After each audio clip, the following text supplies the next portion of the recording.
Hello, welcome to Philo for Thought Hellenic Mentoring Initiative. Today we will discuss positive professional identity, 8 steps to building personal appeal. Do you struggle to connect with recruiters, supervisors, peers, and colleagues? Today we will discuss part 6 of our Resilient You advisory series.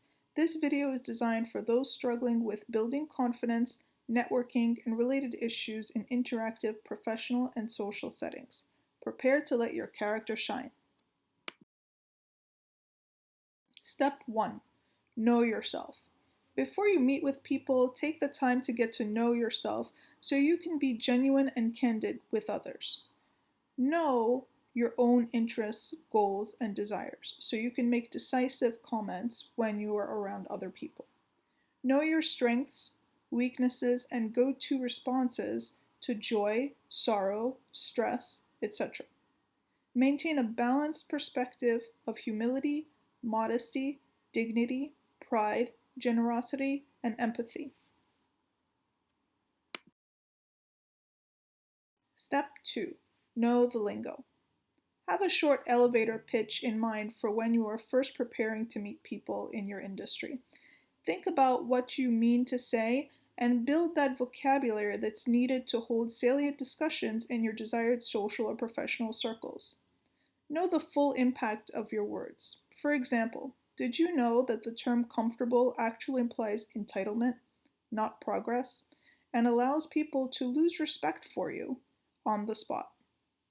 Be honest, genuine, and direct.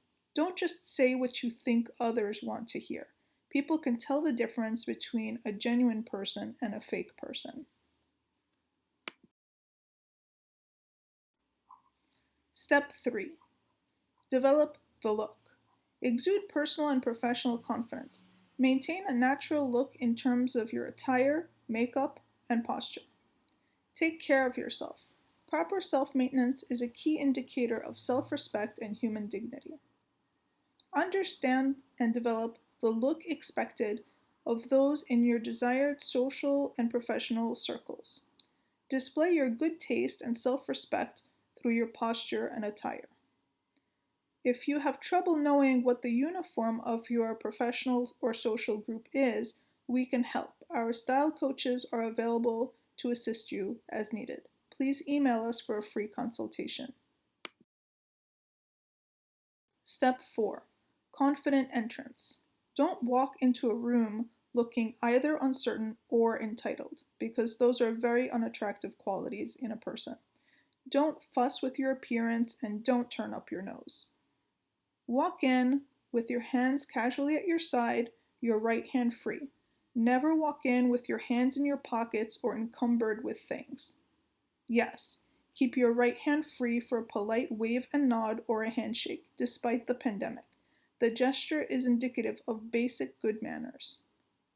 Smile, glance across the space, and walk in like you belong. Yes, even with masks on, people can note distress, entitlement, and other negative personalities that make you less appealing to people who you're just starting to meet.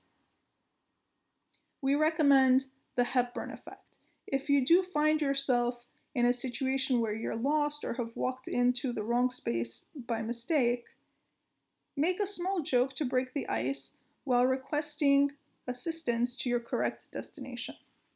Don't forget to smile. Step 5. Basic greetings and remarks. Whether you're online, at a county fair, or at a grand gala, basic courtesy and greetings require the same few steps. Smile and make eye contact with your hosts and to those with whom you're introduced. Be present. Put your extra devices away and focus on the person in front of you. Engage the person with small talk before the main activity. Offer a kind word. For example, I'm glad to meet you. It's so nice to see you. How are you?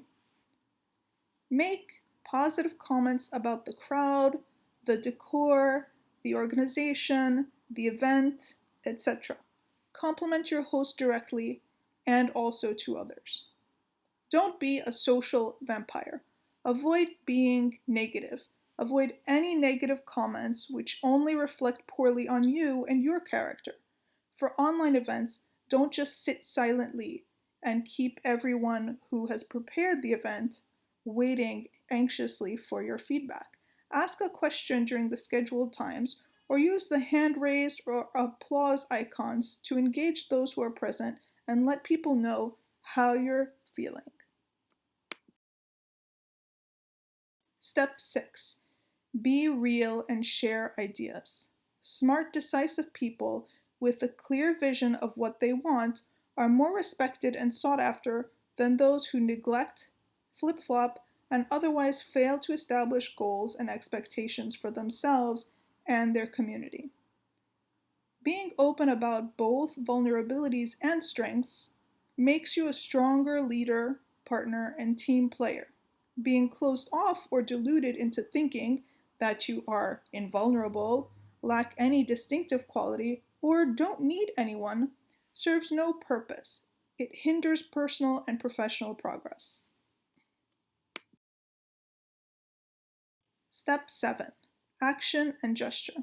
No matter how you look, poor, insincere, and negative character is easily spotted. Act with candid generosity and empathy. Build professional and social connections with people who can help you through difficult times and offer your help in turn. Friendship is a two-way street. What we recommend is what the Greeks call kafedaki. So we say the kafedaki effect. A friendly meeting goes a long way. Coordinate an opportunity to engage with others on a social level. It can be an invite to a museum tour or a musical performance, a charitable activity, or just a simple luncheon or coffee. Whatever it is that you pick, you should make sure that it's fun and social and find other things to talk about other than work.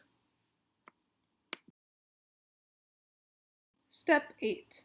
Take positive action. Courageous action requires some positive risk. Don't stay in your safe zone, your comfort zone. Try to take a little step outside of the box and think of how you can increase your social value and your professional value. Make positive choices to ensure progress towards your overall goals, happiness, and success. Actively choose positive, productive actions daily. Play up to your strengths. Use them to create productive workarounds for your weaknesses. Show gratitude and courtesy to others. Lend a hand to those in need. This shows your character. Remember that the way you look is meaningless if you don't know how to act. Here are a few bonus tips. Balance is key. Think positive but not unrealistically. Think outside the box but know the scope of reason. Know when to speak and know when to listen. Be decisive but not obnoxious. Maintain decisive vision and goals, but be flexible enough to spot a unique game-changing opportunity as it appears on your life path.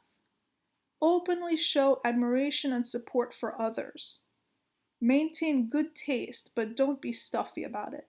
Build a reputation of reliability, honesty, stability, and more through genuine love and respect of your work, your colleagues, etc. Be proud of yourself and your professional pareja. Do you have suggestions or contributions to make? Please email us at p4tinfo@gmail.com and we'll share it with our network. We have a few upcoming events. November 21st is our Young Professional Empowerment Seminar. Learn to manage key career transitions. November 28th is our Small Business Saturday tribute to all those who have contributed towards the safety and advancement of others during the pandemic. We will be hosting a small online tribute to them on the 28th. Join us in honoring them despite the challenges of the pandemic. In December, we'll have two other events. December 5th is our Frappe Day fundraiser at Martha's Country Bakery. Mention Philo for Thought at the register and a percent of your coffee purchase will be dedicated to our continued programming. Details will be announced in our December newsletter. December 19th is our virtual holiday party. Join us online for a bit of holiday cheer. We have raffle prizes available for $5 online if you can click the link holidays2020.eventbrite.com. We look forward to seeing you at our upcoming events, and we hope you enjoyed this video.